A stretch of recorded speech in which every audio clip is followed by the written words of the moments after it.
So starting the test drive in this Escape Hybrid, the ST Line Select trim, I like how sporty it feels. You have a few options here. It's not as luxurious as a Platinum by any means, but you do get a lot of the same features. The steering wheel still has that same luxurious feel with how it's wrapped here. Again, it just has more of a sporty aspect to it because it does have the red stitching and all of that.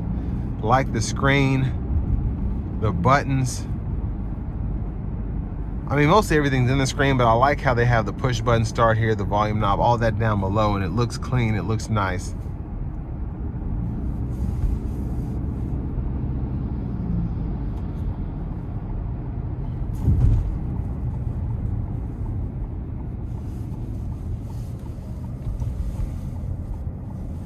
And with this hybrid setup, you're getting EPA estimated 42 miles per gallon city, 36 highway, which is pretty impressive, I think, for a vehicle with this much space, this much capability, and it's not a slouch either. You don't feel like you're driving the slowest thing in the world, so I like that about it. And honestly, I like how this moves a bit better compared to the 1.5 3-cylinder that's standard in the Escapes. Not as quick as the 2-liter turbo, but this kind of gets you a bit more power. I think it feels more natural, and you get fantastic fuel economy for the segment.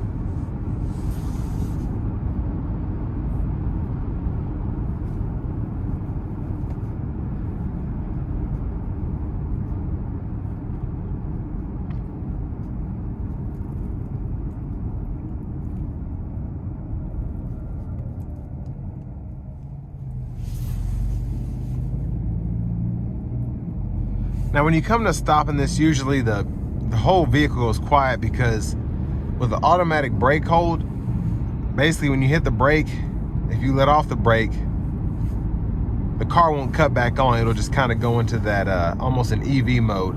So I guess it's kind of like an auto stop, but you can still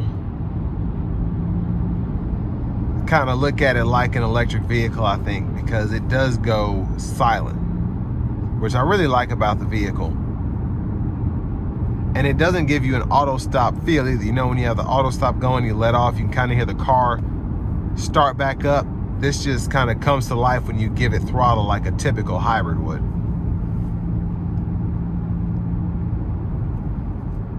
But I can't say enough, this is, especially in the normal drive mode, it's super easy to drive, super easy to control. It's just simple. You give it throttle, you hit the brakes, about it. Now I'm gonna put it into the eco mode as I've had it in normal. We're gonna see how that kind of changes how this drives. So right now, pretty much still running as an EV. Engine didn't cut back on.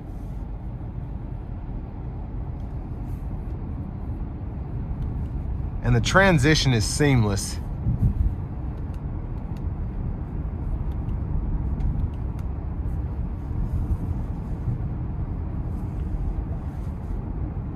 Now I would like to see exactly how this thing is running. So we're gonna put into the power flow, and you can see we're electric driving right now. We've been electric driving since I left that curve.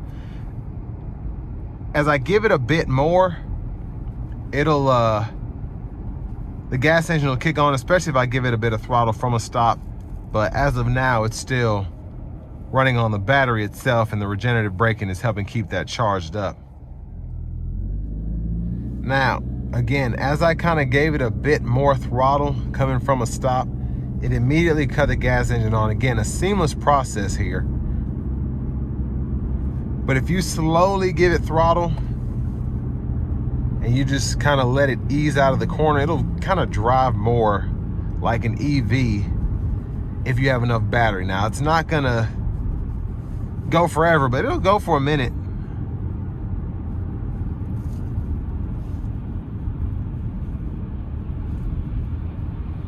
Now, the engine's cut off as I've gone down that incline or that decline, and then not really giving it too much. I'm holding it steady around 42 and still hasn't kicked the gas engine on. And for a hybrid, I think that's pretty impressive, because usually it's only good for braking. But this is doing a really good job driving in the city under very light acceleration. It's not allowing the gas engine to come on.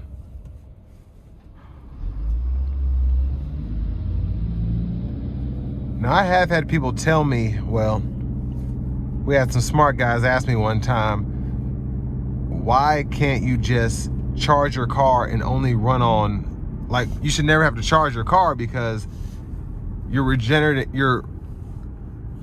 energy back to the battery when you hit the brakes. But that only works in practice in certain conditions. You can't get up to speed the same way that you can brake, if that makes sense. So it gives you energy back, but in typical driving, especially if you have to get on the interstate, accelerate hard or whatever, you're not going to be able to just get as much back from regenerative braking as you would from, you know, powering the vehicle, especially if you're having to pull it hard. So basically, it's if you're rolling downhill, it's good for that. But I'm going to try to give it a pull.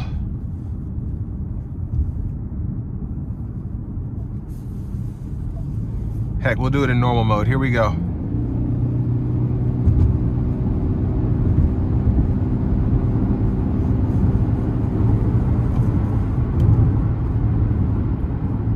So, I mean, it did decent. It really didn't strain the engine at all.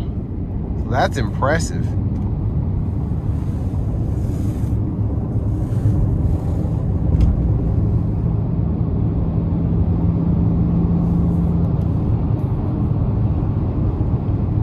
Now, I do want to give one more huge thanks to Ford Lincoln of Franklin for allowing me to test drive this Escape today. I'll leave a link below in the description. If you're looking to find the best price on one of these closer to home, click that second link down below. It takes just a minute to fill out your information. I'll make sure the local dealers are fighting to get to the best price on this or whatever new vehicle you might be interested in. But for the money, you get a solid vehicle. I mean, it's a hybrid, it's a small SUV. It has a lot of tech here. Heated seats are nice. The lane centering, adaptive cruise is great. And it's just really nothing to complain about here, in my opinion. Now, it's not fast, it's not even quick. It's got a little pep in its step, but it's nothing that will overly excite you if you're in the market for something like an Explorer ST or something like that. This is meant to be fuel efficient, it's meant to be practical, and that's what you get here. Great fuel economy, and the ride's relatively comfortable. The road noise is not prevalent at all. It's a solid vehicle. Not just for the Escape lineup, but just for a small SUV in general. It's very capable, especially with the all-wheel drive system. You still get that great fuel economy, and it has a lot to offer.